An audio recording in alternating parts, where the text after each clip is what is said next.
अलैकुम वरहमतुल्लाहि वबरकातुहू। नमस्कार, आदाब, प्रणाम। सबसे पहले आप सभी लोगों को जो यहाँ पे मौजूद हैं और बहुत शिद्दत के साथ मुझे सुनने के लिए यहाँ पे आए हैं, उनको बहुत बहुत शुक्रिया।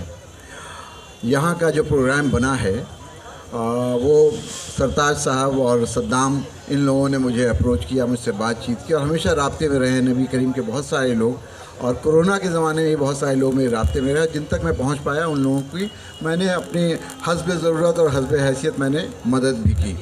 तो जब सद्दाम ने यह कहा कि नहीं आपको आना है नबी करीम, तो मैं आया और उसमें कोई मैंने एहसान नहीं किया है या कोई मैं जबरन नहीं आया हूँ। आने की बड़ी वाज़ेह वजह है, बहुत साफ़ इरादे से मैं आया हूँ कि आ करके आप लोगों से खुल कर के बात हो। शिवहर मेरी कर्म भूमि है। मैं पैदा भले पटने में हुआ हूँ, लेकिन शिवहर मेरी कर्म भूमि है। वहाँ से मैंने पिछला इलेक्शन लड़ा था और बहुत कम वक्त में मुझे बहुत ज़्यादा वोट आया था। हालांकि मैं चुनाव हार गया, लेकिन बहुत ज़्यादा मुझे वोट आए थे। वहाँ पे एक बहुत बड़े नेता होते थे, हम सबके बुज़ुर्ग, हम सबके कायद अनवारुल हक साहब जो वहाँ के सांसद भी रहे, मुझे उनसे भी 60-70 हज़ार ज़्यादा वोट आया था और ये सब आप लोगों की बदौलत हुआ था। भाइयों, एक दो चीज़ें मैं देश के पस मंज़र में कहना चाहूँगा। जो पृष्ठभूमि बनी हुई है उसकी पृष्ठभूमि में कहना चाहूँगा। उसके बाद मैं सीधे अपने मुद्दे पे आऊँगा, शिवहर पे आऊँगा, अपने घर पे आऊँगा, सुगिया पे आऊँगा, भगवानपुर पे आऊँगा, पिपराही पे आऊँगा, ढाका पे आऊँगा, चिरैया पे आऊँगा, मधुबन पे आऊँगा। लेकिन पहले मुल्क में जो हालात हैं उस पर कुछ बातें। आप सबको ये याद दिलाता चलूँ कि खून फिर खून है, गिरता है तो जम जाता है। खून फिर खून है, गिरता है तो जम जाता है। जुल्म फिर जुल्म है, बढ़ता है तो मिट जाता है। आज हम जिस दौर में हैं, आप देख रहे हैं कि किस तरह से ना सिर्फ हम लोगों को बल्कि हर उस इंसान को, हर उस भारतीय को, चाहे वो मुस्लिम हो, हिंदू हो, सिख हो, ईसाई हो, पारसी हो, जैन हो, कोई भी हो, हर वो आदमी, हर वो इंसान जो एक ख़ास विचारधारा से, जो एक ख़ास आइडियोलॉजी से, जिसका इत्तेफाक नहीं है, जो उसको नहीं मानता है, जो बहुरंगी भारत का सपना देखता है, जो उस भारत को देखता है जिसमें हर तरह के फूल खिले हों, जो वो भारत को उस गुलदस्ते की तरह देखता है जैसे ये गुलदस्ता है कि पीला फूल भी है, लाल फूल भी है, हरी पत्ती भी है। जो लोग भी ऐसा चाहते हैं, वो कुछ ऐसे लोग हैं जो उसकी मुखालफत करते हैं। वो भारत को सिर्फ एक रंगी बनाना चाहते हैं, वो सिर्फ़ और सिर्फ भगवा बनाना चाहते हैं। हम वो लोग हैं जो इसकी मुखालफत कर रहे हैं और इसका जो सिरमौर है, इसके जो अग्रज हैं, इसके जो पुरोधा हैं, इसके जो सबसे बड़े, मैं कह सकता हूँ आज की तारीख में जो सबसे बड़ा योद्धा इस बात का है, उसका नाम है लालू प्रसाद यादव। और उन्हीं का खून है तेजस्वी प्रसाद यादव की रगों में, जो कहता है कि तुम जो करना है कर लो। उन्होंने दावत दी सीबीआई को और ईडी को कि रोज़ रोज़ मेरे यहाँ आने से अच्छा है कि यहीं 10 नंबर में मेरे यहाँ अपना ऑफिस बना लीजिए, जब चाहिए जांच के लिए बुलाइए, जब चाहिए हमें परेशान कीजिए, लेकिन लालू यादव का मैं बेटा हूँ, झुकूंगा नहीं, टूटूंगा नहीं और आप लोगों को उखाड़ के फेंक दूँगा। भाइयों और बहनों, आप लोगों को एक चीज़ याद दिलाना चाहता हूँ। मेरे अगर कुछ मीडिया के कर्मी होंगे, उनको अगर बुरा लगेगा तो मुझे माफ़ कर दीजिएगा और जहन में ये रखिएगा कि जो शख्स बात कर रहा है उसने भी 30 साल सहाफ़त में गुजारा है। लेकिन जिस तरह से आज जहनसाजी की जा रही है, एक विचारधारा को बढ़ाया जा रहा है, एक नेता को बढ़ाया जा रहा है, देश को अधिनायकवाद की तरफ बढ़ाया जा रहा है, अंग्रेज़ी में कहें तो ऑटोक्रेटिक रूल की तरफ बढ़ाया जा रहा है, और उसमें जो जमहूरियत का चौथा स्तंभ जिसको हम लोग कहते हैं, प्रजातंत्र का चौथा स्तंभ जिसको हम लोग मानते हैं, प्रेस, उसकी जो भूमिका है वो बहुत संदिग्ध है, वो बहुत घटिया है, वो बहुत मशकूक है। और आज ये जहन बनाने की कोशिश की जा रही है मीडिया के ज़रिए और ख़ास करके टेलीविज़न मीडिया के ज़रिए। उसमें मैं पहले उन लोगों को शुक्रिया अदा करता चलूँ जो यूट्यूबर हैं, छोटे छोटे चैनल चलाते हैं, कि वो फिर भी सच्चाई को सामने रखते हैं। लेकिन जो तथाकथित मेन स्ट्रीम मीडिया है, वो जिस तरह से देश को ऑटोक्रेसी की तरफ ले जा रहा है, एक अधिनायकवाद की तरफ ले जा रहा है, उसकी मैं मजम्मत करता हूँ, उसकी मैं भर्त्सना करता हूँ, उसको मैं कंडेम करता हूँ। याद रखिए कि हिंदुस्तान 140 करोड़ आवाम का मुल्क है। यहाँ पे 140 करोड़ लोग रहते हैं और ये पूछना कि मोदी नहीं तो फिर कौन, ये हमारी नहीं, ये राहुल गांधी की नहीं, लालू यादव की नहीं, तेजस्वी यादव की नहीं, मायावती की नहीं, अखिलेश जी की नहीं, किसी की नहीं। ये 140 करोड़ आवाम की बेइज्जती है, उनका अपमान है। आपको लगता है कि मुल्क में 140 करोड़ लोगों में किसी में ये अहलियत नहीं है, किसी में ये सलाहियत नहीं है, किसी में ये प्रतिभा नहीं है कि देश को संभाल सके? नहीं, ये बिल्कुल झूठ है। ये झूठा प्रचार और प्रसार है और ये मीडिया इसके लिए जिम्मेदार है। मैं आपको याद दिलाता चलूं कि 2004 में भी इसी तरह का माहौल बनाया जा रहा था, India shining, India shining, India shining, और उसके बाद नतीजा क्या हुआ? सिफर। अटल बिहारी वाजपेयी हारे। कांग्रेस के क़यादत में, कांग्रेस के नेतृत्व में एक सरकार बनी जो 10 साल तक चली और उसको साजिश करके हटाया गया। तो पहली बात तो मैं ये आप लोगों को बताता चलूं कि जो आप टीवी देखते हैं, टीवी देखना बंद कर दीजिए, कोई ज़रूरत नहीं है। आप अपने दिमाग को खोलिए।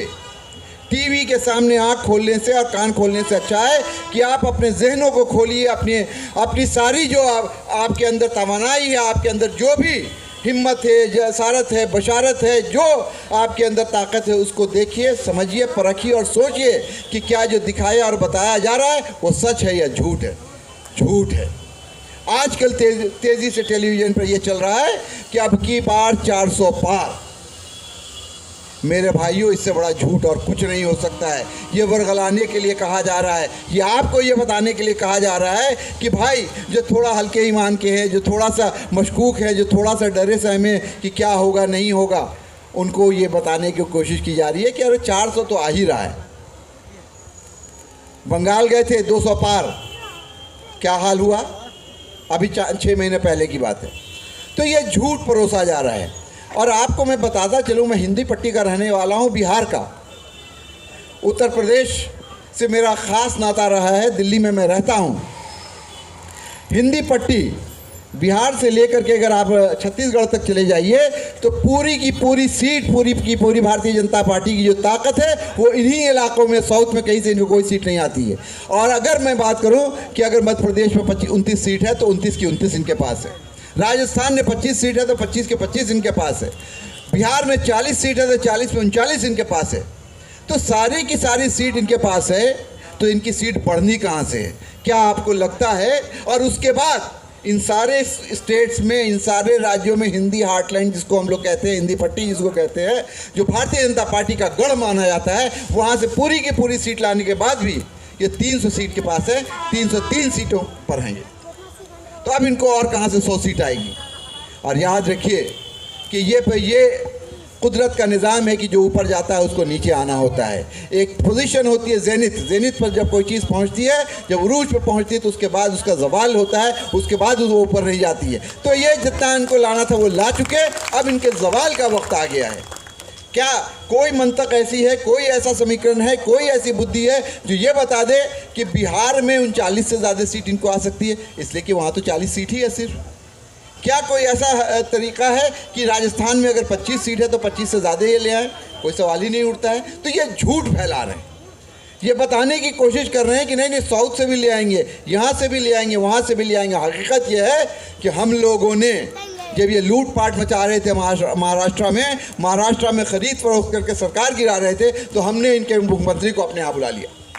इनका मुख्यमंत्री पैदल चल करके नीतीश कुमार एक अन्य मार्ग से 10 सर्कुलर रोड आया और हाथ जोड़ करके लालू यादव जी से और राबड़ी देवी जी से माफ़ी मांगी कि हम गलत सोबत में थे, गलत लोगों के साथ चले गए थे, हम आप लोगों से माफ़ी मांगते हैं। और आ करके सरकार बनाई थी हम लोगों के साथ, हम लोग नहीं गए थे।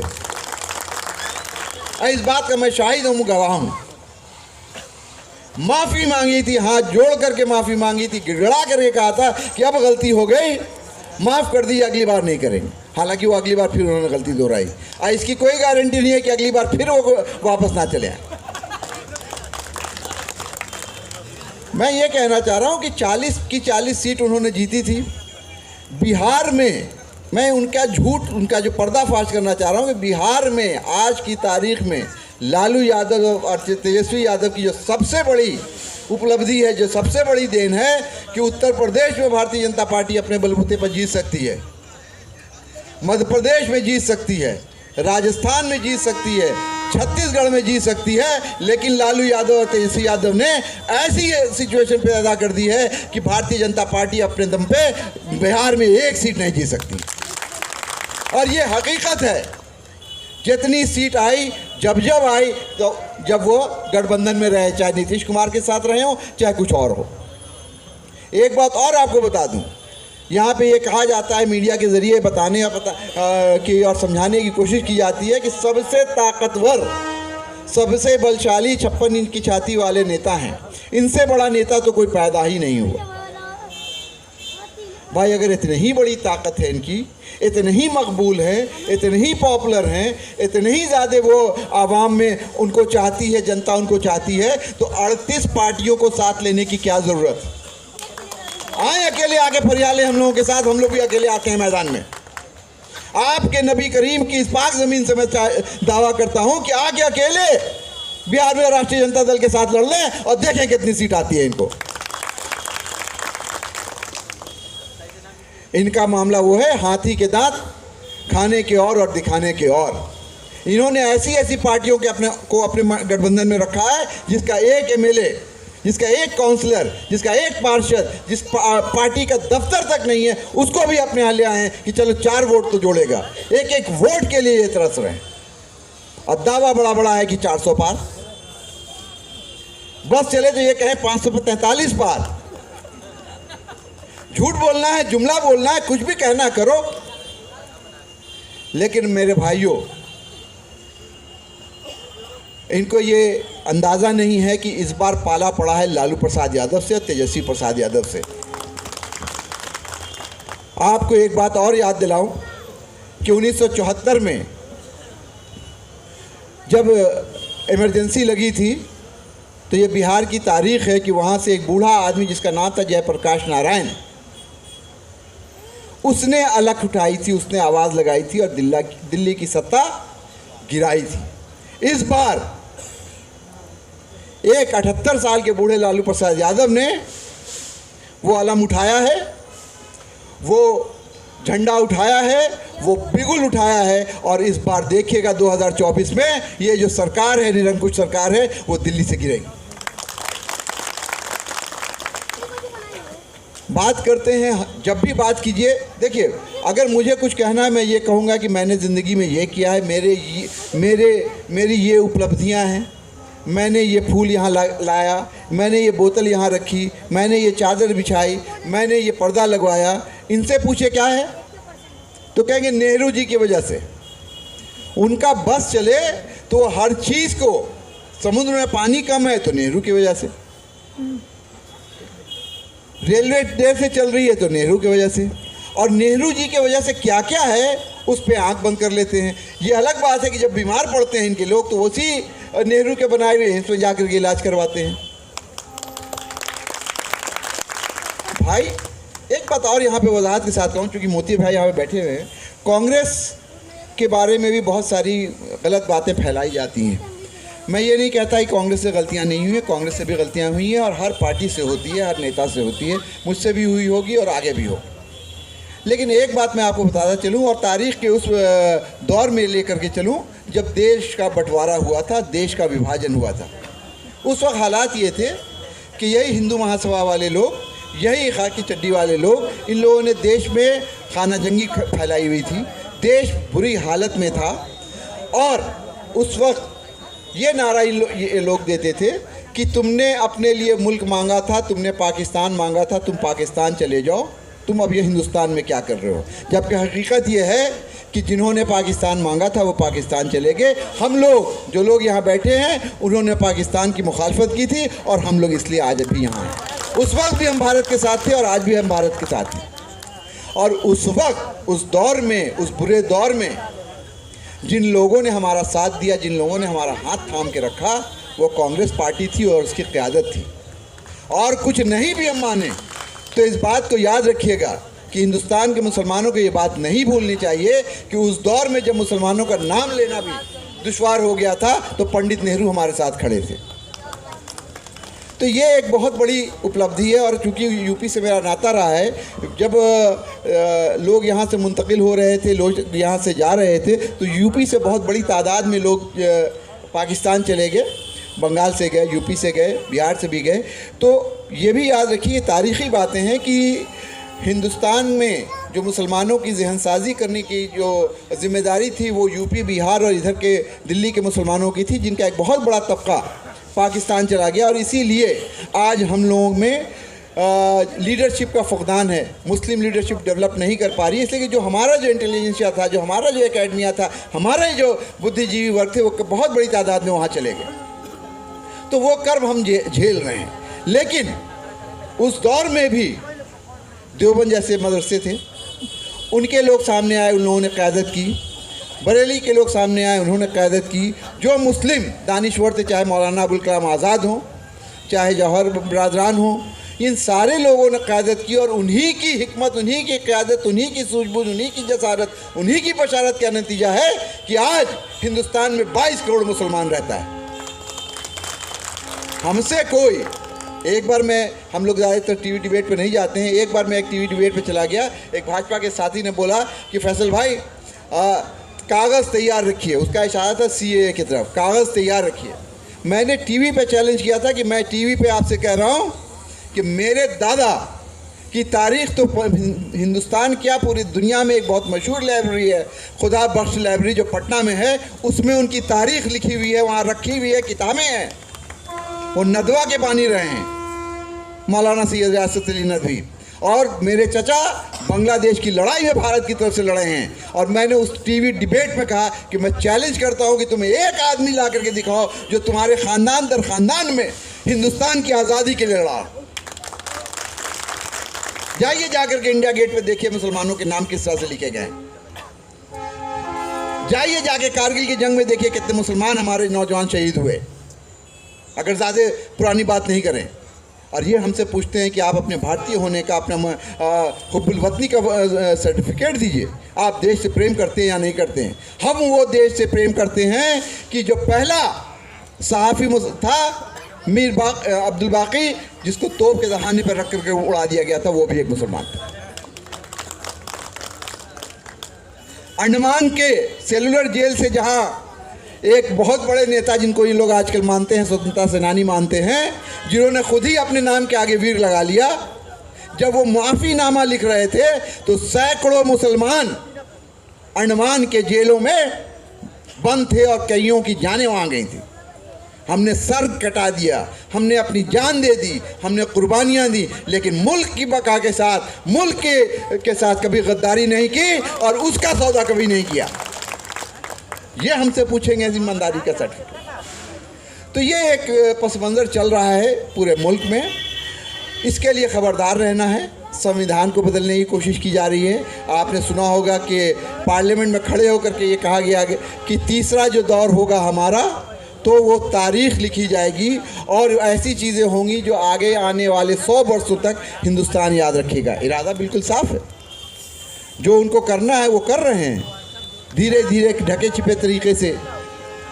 लेकिन मैं ये समझता हूँ कि ये मौका और ये चुनाव सिर्फ मुसलमानों के लिए अहम नहीं है। मुसलमान तो सिर्फ यहाँ 20-22 करोड़ हैं। ये चुनाव 2024 का पूरे हिंदुस्तान के लिए इम्पॉर्टेंट है, 140 करोड़ आवाम के लिए इम्पॉर्टेंट है, इसलिए कि ये संविधान बचाने की लड़ाई है, इसलिए कि ये हिंदुस्तान की गंगा जमनी तहजीब को। देखिए, मैं कह रहा था कि ये जो इलेक्शन है 2024 का, वो बहुत तारीख़ी इलेक्शन होगा। ये मुल्क की बका के लिए बहुत इम्पॉर्टेंट है, ये हिंदू मुस्लिम एकता के लिए बहुत इम्पॉर्टेंट है, ये हिंदुस्तान की दिशा दशा और राजनीति का रंग किस तरह का होगा आने वाले सैकड़ों साल तक, उसके लिए इंतखाबात बहुत इम्पॉर्टेंट है। और आप सबको इस बात को समझना चाहिए कि ये जो लड़ाई है वो नज़रियाती लड़ाई है। ये दो आइडियोलॉजी के बीच की लड़ाई है कि क्या हिंदुस्तान में रमेश या मृत्युंजय यहाँ बैठे हैं या विजय जी यहाँ बैठे हैं, वो और फैसल एक साथ रह सकते हैं या नहीं रह सकते। जो लोग हम लोगों को आपस में लड़ाने की बात कर रहे हैं, जो हिंदू मुसलमान के नाम पर वोट को तोड़ने की कोशिश कर रहे हैं, जो माशरे में इंतशार ला रहे हैं, जो माशरे को तोड़ने की कोशिश कर रहे हैं, जो समाज में फूट डालने की कोशिश कर रहे हैं, उनको मैं सिर्फ एक बात याद दिलाना चाहता हूँ कि न मस्जिद को जानते हैं, न शिवालों को जानते हैं, न मस्जिदों को जानते हैं, न शिवालों को जानते हैं। जो भूखे पेट हैं वो सिर्फ निवालों को जानते हैं। याद रखिए कि वो लोग जिनको आप भूल गए हैं, क्या वजह हुई कि बिहार से, शिवहर से, सीतामढ़ी से, हमारे भाई सीतामढ़ी के यहाँ पे बैठे थे, ये लोग दिल्ली आके काम कर रहे हैं, ये लोग राजस्थान जाकर काम कर रहे हैं। ऐसी क्या ज़रूरत आ पड़ी कि लोग वहाँ पे नहीं है। मैं आपको एक छोटा सा किस्सा बताता हूँ। मैं वापस अपनी कॉन्स्टिट्यूंसी भी आता हूँ। जब मुझे लालू जी ने कहा कि आपको शिवहर से चुनाव लड़ना, पहले मुझे बेतिया कहा गया था, आप बेतिया से लड़िए। उसके बाद फिर मेरे बड़े भाई थे अहमद पटेल साहब, उनका फ़ोन आया कि फैसल भाई हम लोग चाहते हैं कि आप बुलाएं मुझे, कहा कि आप शिवहर से लड़िए, शिवहर आपके लिए बेहतर सीट है। मैं शिवहर गया तो मुझे ताज्जुब हुआ, ये बताया गया कि शिवहर में जो सबसे ज़्यादा वोट है, दूसरा सबसे ज़्यादा वोट वो मुसलमानों का है, 3.5 लाख। उसके बाद 3 लाख यादव का वोट है, यानी 6.5 लाख। उसके बाद फिर दलित, पिछड़ा, अति पिछड़ा मिला जुला करके 10-12 लाख वोट है। लेकिन जब मैं शिवहर की बात सुनता था, और आप लोग भी सुनते होंगे, आप लोग सब वहाँ के हैं, तो उसको चित्तौड़गढ़ कहा जाता था, उसको राजपूतों की सीट कही जाती थी। मेरे भी बड़े दोस्त हैं राजपूत, और मेरे बहुत ख़ास दोस्त राजपूत। तो मुझे समझ में नहीं आता था ऐसा क्यों है। वहाँ पे उस समाज का वोट सिर्फ 75,000, 18 लाख में 75,000, इसलिए, और उसके बावजूद वो सीट उनकी कहलाती रही, इसलिए कि उनको अपने वोट की अहमियत का अंदाज़ा है। वो दुनिया में कहीं रहें, वोट के दिन वोट आके डालते भी हैं और अपने गांव मोहल्ला टोला में वोट डलवाते भी हैं। मैं जब 2019 का चुनाव लड़ रहा था, बहुत वोट आए मुझे, अल्हम्दुलिल्लाह, आप सबका बहुत बहुत शुक्रिया। लेकिन जब पता चला कि 3.5 लाख मुसलमान वोट है, तो उसके साथ साथ एक बात और पता चली कि इसमें से 1-1.5 लाख लोग तो शिवहर में मौजूद ही नहीं, और वो आपके लिए आकर के वोट डालें, ये मुमकिन नहीं। तो अब आप सोचिए कि 4 लाख समझ लिए, तकरीबन 4 लाख से सीधे 2 लाख पे आप आ गए, और उसके बाद उसमें से 60% वोट हुआ, 40% नहीं हुआ, या 70% वोट पड़ा, 30% नहीं पड़ा। तो आप कहाँ खड़े होंगे? वो समाज, चाहे हिंदुओं का कोई तबका हो, ईसाइयों का कोई तबका हो, मुसलमानों का कोई तबका हो, कश्मीर में भी वोट पड़ते हैं, देखिए क्या परसेंटेज होता है। केरला में वोट पड़ते हैं, जाके देखिए, मुसलमानों का बहुत बड़ी तादाद वहाँ पे है, 90% वोट पड़ते हैं। आप सूरत हाल देखिए कैसी है। तो वोट की अहमियत को समझिए। और आप सब लोग यहाँ पे जो लोग बैठे हैं, जाहिर सी बात है रोज़गार से मुंसलिक हैं, आप सब लोग रोज़ी रोटी की तलाश में अपने वतन से यहाँ आए हैं। लेकिन मेरी आप लोगों से बहुत मुअद्दबाना हाथ जोड़ करके करबद्ध विनती है कि आप लोग इलेक्शन में अपना वक्त निकाल करके ज़रूर अपने अपने क्षेत्रों में जाइए और जा कर के वोट डालिए। आप मुझे डालिए, किसी को डालिए, लेकिन वोट ज़रूर डालिए।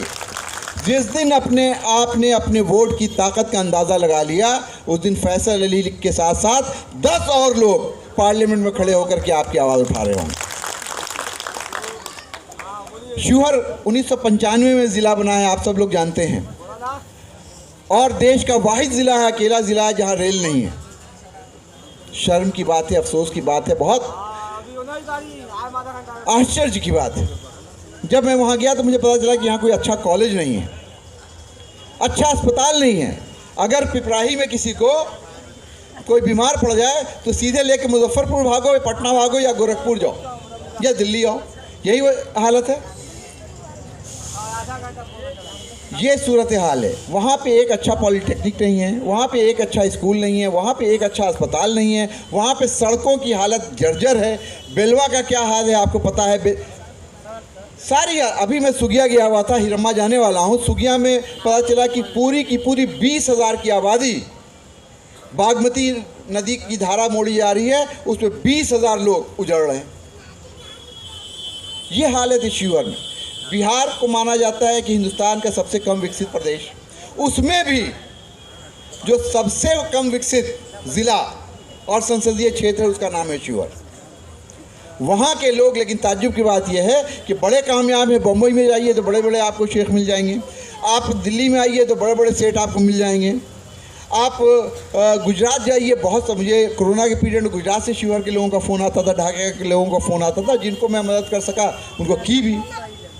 लेकिन उन सबसे मेरी एक शिकायत है कि आप दुनिया में कहीं भी हों, अपनी क़ियादत के लिए, अपने आने वाली नस्लों के लिए, अपने आने वाले समाज में अच्छाई लाने के लिए, अपने हालात को बेहतर करने के लिए, अपने गांव घर में रोज़गार पैदा करने के लिए वोट के लिए वक्त निकालिए, और जब इलेक्शन हो तो वहाँ जा कर के वोट ज़रूर डालिए।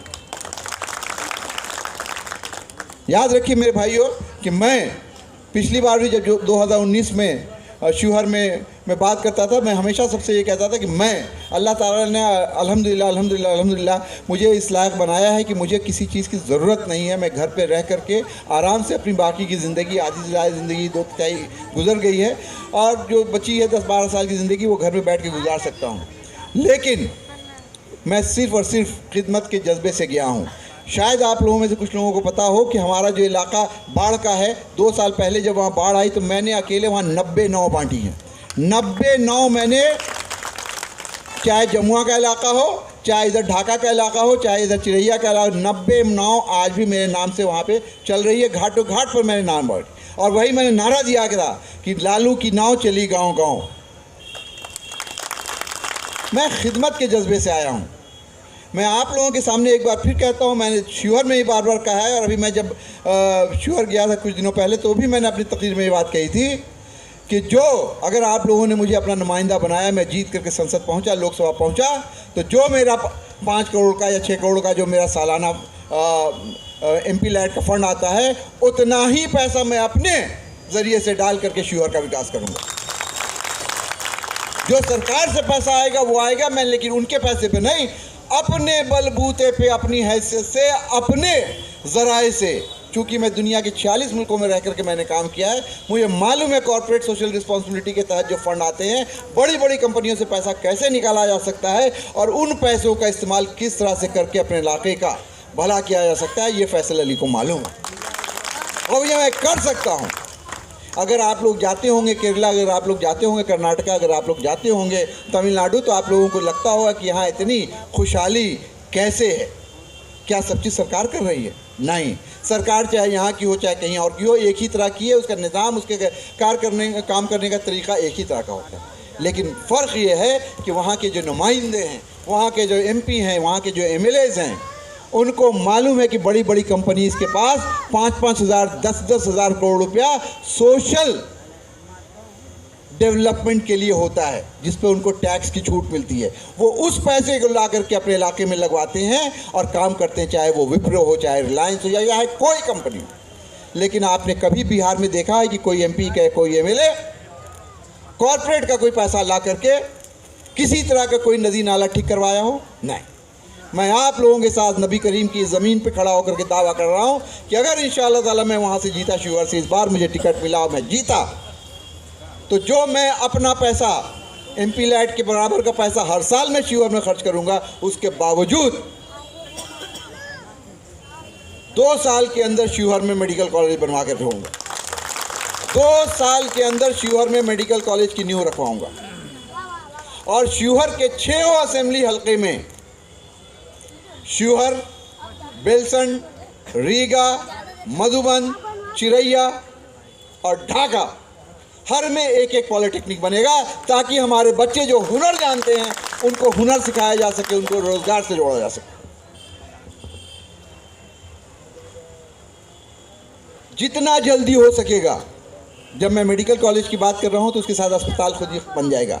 लेकिन उसके बावजूद दिल्ली के तरफ से, चूँकि मुझे अरविंद जी के साथ भी काम करने का मौका मिला है, यहाँ के 2 कॉलेज की गवर्नमेंट बॉडी में मुझे रहने का मौका मिला। 2 बार मुझे अरविंद केजरीवाल ने Delhi college of arts and commerce और गार्गी गर्ल्स कॉलेज का GB का मेंबर भी बनाया। तो मैंने देखा उनके काम करने के तरीके को। उनकी बहुत सारी चीज़ों से मुझे इत्तेफाक है, बहुत सारी चीज़ों से इख्तिलाफ है, लेकिन कुछ अच्छी चीज़ें जो उन्होंने की हैं।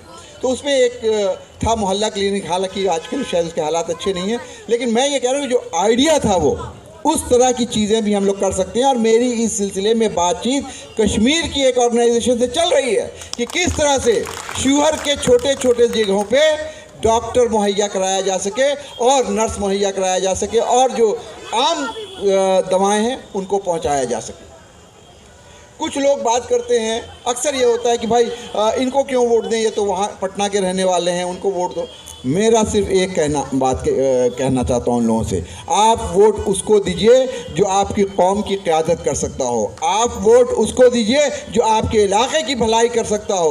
आप वोट उसको दीजिए जो आपके इलाके की समस्याओं को समझ करके उनका समाधान करना चाहता हो। मैंने 5 साल हारने के बाद भी हमेशा मैं शिवहर में रहा हूँ। अगर मैं ढाका में नहीं हूँ तो चिरैया में होऊंगा, चिरैया में नहीं हूँ तो रीगा में होऊंगा, रीगा में नहीं हूँ तो पिपराही में हूँ, पिपराही में नहीं होगा तो हिरम्मा में होऊंगा। एक एक गाँव, एक एक गली में मैं रहा हूँ और 5 साल तक मैंने शिवहर का दामन नहीं छोड़ा। उन 3-3.5 लाख लोगों ने जिन्होंने मुझे वोट दिया आज फख्र से कहते हैं कि हाँ, एमपी का कैंडिडेट हो तो ऐसा हो। हार जरूर गए फैसल साहब, लेकिन क्षेत्र में बने रहे। कोई महीना ऐसा नहीं हुआ मेरे भाइयों, आप मेरा फेसबुक अकाउंट उठा के देख लीजिए, जब मैं शिवहर नहीं जाता हूँ। उन दिनों जब कोरोना जोर पे था, फ्लाइट नहीं चल रही थी, ट्रेन नहीं चल रही थी, मैं दिल्ली से गाड़ी से जाता था शिवहर और अपने लोगों के बीच में रहता था, इसलिए कि मैंने शिवहर को अपना घर बनाया। शिवहर मेरी कर्म भूमि है। मैं जीतूं, हारूं, लड़ूं, नहीं लड़ूं, शिवहर मेरा रहेगा और मैं शिवहर की जनता की खिदमत करता रहूंगा।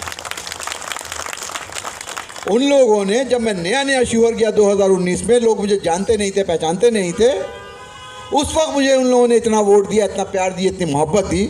इधर तो मैं पिछले 5 साल से वहाँ पे हूँ। तो बस आप लोगों का एक हल्का सा सपोर्ट हो जाएगा तो इंशाअल्लाह ताला ये आवाज़ जो यहाँ गूंज रही है वो संसद में गूंजेगी।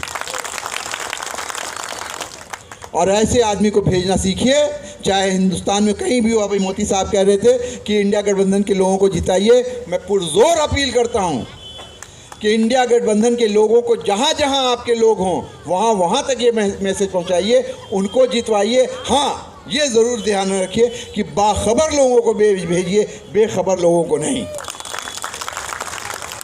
जो समझदार हों, जिनमें हौसला हो, जिनमें ताकत हो, जिनमें जसारत हो, जिनमें बशारत हो, जिनमें बोलने का हौसला हो, करने का हौसला हो, उनको भेजिए। कोई नरेंद्र मोदी से क्यों नहीं पूछता कि वो गुजरात से, भावनगर से आकर के वाराणसी में क्यों चुनाव लड़ रहे हैं?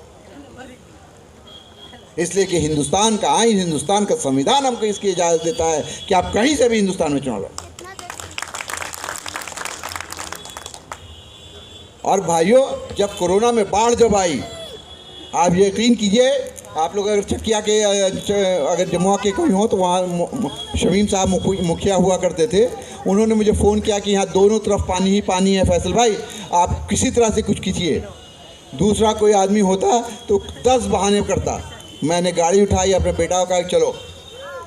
मैं वहाँ गया और बांध पर, अगर जो लोग उस इलाके से वाकिफ़ होंगे, बांध पर दोनों तरफ लहलहाती बाढ़, बांध के ऊपर मेरी गाड़ी ना आगे रास्ता ना पीछे रास्ता, वहाँ खड़ा होकर के मैंने राशन डिस्ट्रीब्यूट किया।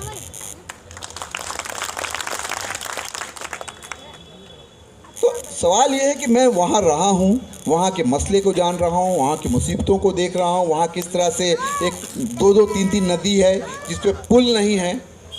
95 के बाद कितना 35 साल गुजर गया, 40 साल गुजर गया, आज तक वहाँ पे रेल नहीं पहुँची है। ये वो मुद्दे हैं जिसके लिए आपको एक बात और याद दिलाऊं कि रीगा चीनी मिल, मैं बहुत एतमाद के साथ ये कह रहा हूँ कि 2015 में आदरणीय मोदी जी मोतिहारी तशरीफ़ ले गए और उन्होंने कहा था कि मोतिहारी की चीनी मिल बंद है, आप लोग यहाँ से जिताइए हमारे कैंडिडेट को, अगले चुनाव में आएंगे तो यहीं की चीनी से चाय पियेंगे। बोले थे 2015 में, 14 में। उसके बाद 2019 तक मिल बंद, 2024 आ गया मिल बंद। लेकिन आपका ये भाई, हमारे इलाके में भी एक चीनी मिल है, रीगा चीनी मिल, जो बंद हो गई। मैंने उसके लिए धरना दिया, मैंने उसके लिए लड़ाई लड़ी। मैंने धानुका जी जो उसके मालिक है रीगा चीनी मिल के, उनको ला करके यहाँ लालू जी से मिलवाया, यहाँ तेजस्वी जी से मिलवाया, इसी दिल्ली में खुद जाकर के रीगा चीनी मिल का पूरा दौरा किया। ये सारी चीज़ें फेसबुक पे मौजूद हैं। और उसके बाद कोशिश की कि अगर हम ही लोग ले लें चीनी मिल तो लेकर के चलाएंगे, लेकिन इस चीनी मिल को जारी होना है। और इतनी कोशिश की, इतना हम लोगों ने मेहनत की कि वो चीनी मिल अब खुलने वाली है। और एक रीगा चीनी मिल के खुलने से सीतामढ़ी, शिवहर और मोतिहारी के कितने किसानों को फ़ायदा होगा ये आप सबको मालूम। तो काम करने वाला अगर इंसान होगा तो काम करेगा। उस चीनी मिल के ऊपर जब हम बात करते थे लोग हंसते थे, चीनी मिल सड़ गया है, जर्जर हो गया है। हम कहा सिर्फ दुनिया में एक चीज़ नामुमकिन है जो सिर्फ अल्लाह ताला कर सकता है, मुर्दे में जान फूंकना। बाकी कोई चीज़ नामुमकिन नहीं है। अगर हौसला हो तो आप कुछ भी कर सकते हैं। ज़माना वाकिफ कहाँ है हमारी उड़ान से, वो और थे जो हार गए आसमान से। ये हारने वाला इंसान नहीं हूँ मैं। आप लोग अपने इलाके के मसले को जानते हैं। मुझे अफसोस होता है जब मैं नौजवानों को देखता हूँ, मैं हमेशा ये सोचता हूँ कि ये लड़का अगर पढ़ रहा है तो पढ़ने के बाद इसका आगे का मुस्तकबिल क्या होगा, ये किस तरह से इसको नौकरी मिलेगी, किस तरह से इसको अच्छी तालीम मिलेगी, किस तरह से इसकी शादी ब्याह होगी, किस तरह से इसका ख़ानदान चलेगा। जिस दिन आपने ये सोच अपने दिमाग में पाल ली, आप अच्छी क़यादत चुनेंगे। लेकिन जब तक आपने ये सोचा कि नहीं हमको इस बात पर वोट नहीं देना, हमको ज़ात पात पे वोट देना है, हमको हिंदू मुस्लिम पे वोट देना है, हमको मंदिर मस्जिद पे वोट देना है, तब तक किसी समाज का भला नहीं होगा। वोट उसको देना है जो आपके हक़ की बात करे। ना हिंदू ख़तरे में, ना मुसलमान ख़तरे में, ना मस्जिद ख़तरे में, ना मंदिर ख़तरे में। सिर्फ़ और सिर्फ ख़तरे में कोई है तो कुर्सी पर बैठा हुआ शासक, उसको खतरा है। वो अपने खतरे को कभी इनके बहाने कभी उनके बहाने आपके सामने रखता है। आप इतना ज़रूर इत्मीनान रखिए कि आपको पता होना चाहिए, जो लालू जी कहते थे कि 5 साल के बाद बक्से में से जिन निकलेगा, तो इस बार आप लोगों से हाथ जोड़ करके मेरी इल्तिजा है, आप लोगों से अनुरोध है, आप लोगों से करबज़ विनती है, निवेदन है कि इस बार ईवीएम से जिन निकालिए और इस बार ऐसा जिन निकले कि ये लोग जो हिंदुस्तान की सत्ता पे काबिज हैं ये फिर 2 सीट पे आ जाए। भाइयों, चूँकि नमाज का वक्त हो रहा है और मैंने काफ़ी देर तक, चूँकि अपने लोग हैं, घर गांव के लोग हैं, तो आदमी आराम से बात करता है, तो मैंने आप लोगों से बात की। और बहुत सारे ऐसे मुद्दे हैं जो शिवहर के हैं जिसको मैं देखता हूँ। सड़क का बहुत बड़ा मुद्दा है। कई रेलवे के बारे में मैंने बात की कि अकेला ज़िला है जहाँ रेल नहीं है। इंशाअल्लाह ताला उसके लिए भी मैंने कोशिश की थी, लेकिन जो कि निज़ाम दिल्ली में है उसमें अभी हम लोगों की कोई नहीं सुन रहा है। लेकिन ये निज़ाम तब्दील होने वाला। हम लोग तो उन लोगों में हैं जो सत्ता परिवर्तन की बात नहीं करते हैं, हम लोग व्यवस्था परिवर्तन की बात करते हैं, सिस्टम को बदलने की बात करते हैं। हम उन लोगों के मानने वाले हैं जो ये कहता है कि 100 में 90 शोषित है, 90 भाग हमारा है। याद रखिए कि ये जो आबादी है जिसमें हम भी शामिल हैं, वो 90 भाग शोषित है, 90 भाग दलित है, 90 भाग पिछड़ा है, 90 भाग अति पिछड़ा है, 90 भाग में अल्पसंख्यक है। और उन्हीं की सत्ता होनी चाहिए, चंद लोगों की सत्ता नहीं होनी चाहिए। मेरे भाइयों, नबी करीम बहुत अच्छी जगह, इतने प्यारे लोग, इतना अच्छा समा बंधा हुआ था। मैंने आप लोगों से अपनी बातें कही। इसमें अगर कोई गलती, कोई बेअदबी, कोई खामी रह गई हो तो उसके लिए माफ़ कीजिएगा। लेकिन मेरी एक बात अपने साथ ज़रूर लेके जाइएगा कि अगले इलेक्शन में अपने गांव, टोला, मोहल्ला जाना है और जिसको आप मुनासिब समझें उसको वोट दे करके अपने वोट की ताकत को महफूज रखना है। इसलिए कि आने वाला वक्त हो सकता है कि आपको इससे महरूम कर दे। इसलिए आज होशियार हो जाइए, आज सजग हो जाइए, आज अपने आप में ये काबिलियत या ये सोच ले आइए कि नहीं, हमको जाना है, चाहे हमको 5 दिन के लिए छुट्टी क्यों ना लेनी पड़ी, चाहे हमको 10 दिन की हमारी दहाड़ी का क्यों ना चली जाए, तनख्वाह क्यों ना कट जाए, लेकिन जाना है, जा करके वोट डालना है। जब आप अपने वोट की ताकत का अंदाज़ा लगा लेंगे तो कहा जाएगा कि शिवहर भी मुस्लिम सीट है, मुसलमान यहाँ से भी जीत सकता है। और याद रखिए कि अनवारुल हक साहब के बाद अगर कोई लड़ा है वहाँ से तो फैसल अली।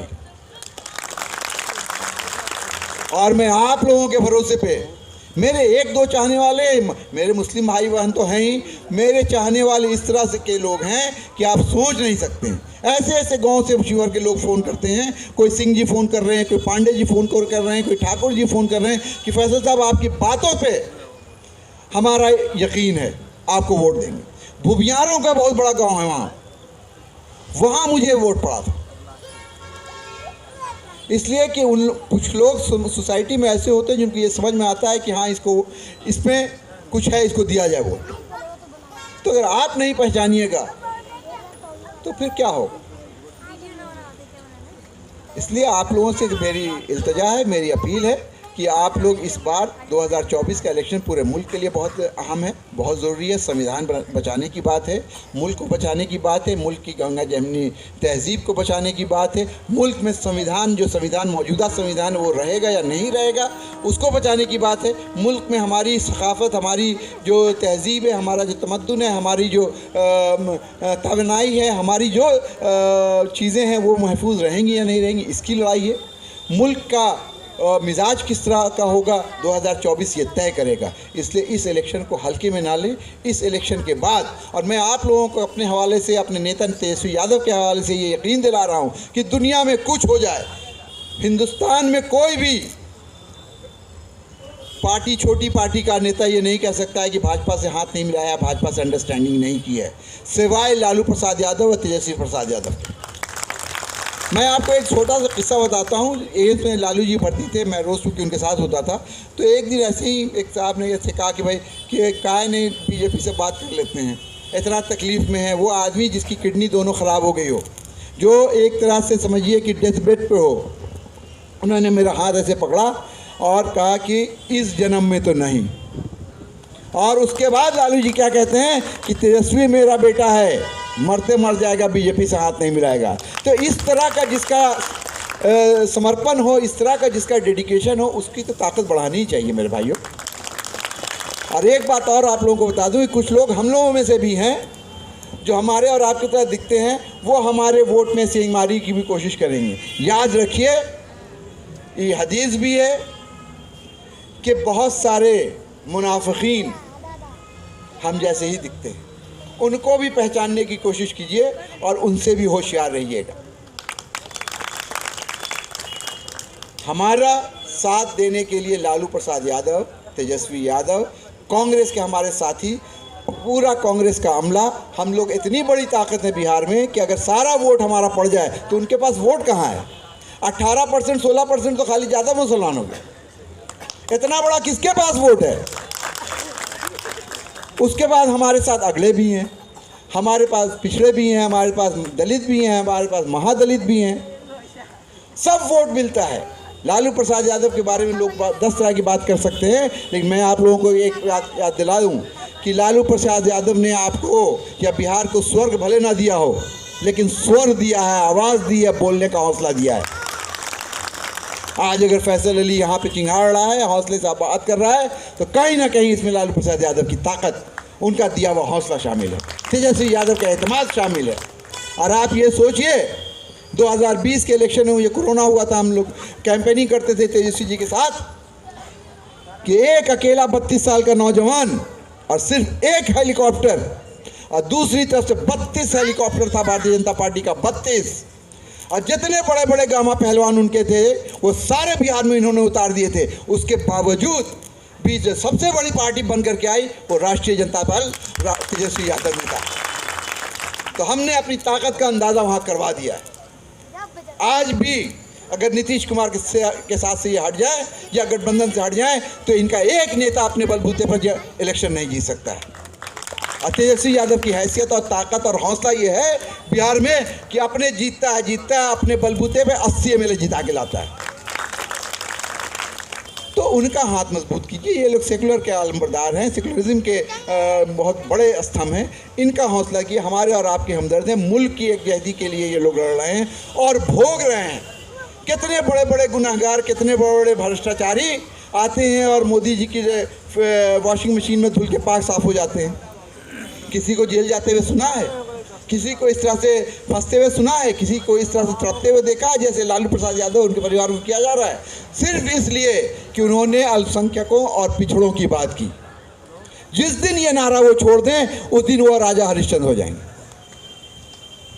इस बात को समझिए और सिर्फ इस बात पे यकीन रखते हुए आप लोग आइए, मैं आप सबको दावत देता हूं कि शिवहर, सीतामढ़ी या जहां के भी लोग हैं, यहाँ ढाका के, चिरैया के, भगवानपुर के, मोहम्मदपुर के, जहां के लोग भी यहाँ पे बैठे हुए हैं, सब लोग आइए और आकर के अपने वोट का इस्तेमाल कीजिए। और इसके साथ साथ मैं यहाँ जिन लोगों ने ये महफिल मुनक्कद की है, इतना अच्छा की सभा करवाई है, चाहे तालिब हों, तैयब हों,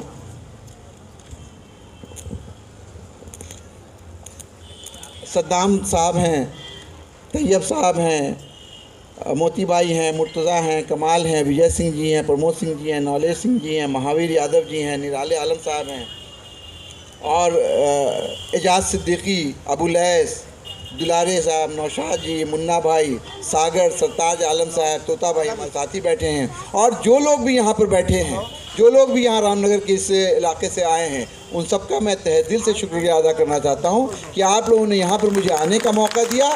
मैं जल्दी में था, मैंने कल मना भी किया था सद्दाम को कि मुझे वापस जाना है पटना, तो मुझे रहने दिए, लेकिन इतना इसरार इन लोगों का था, मैंने मैसेज करके कहा कि मुझे रहने दीजिए, मुझे कल जाना है वापस। लेकिन आप लोगों की मोहब्बत, आप लोगों का ये जज्बा देख करके लग रहा है कि मैंने बहुत अच्छा किया कि मैं यहाँ आया और आप लोगों से मिलना चाहता हूँ। बहुत बहुत शुक्रिया, बहुत बहुत। अस्सलाम वालेकुम, नमस्कार।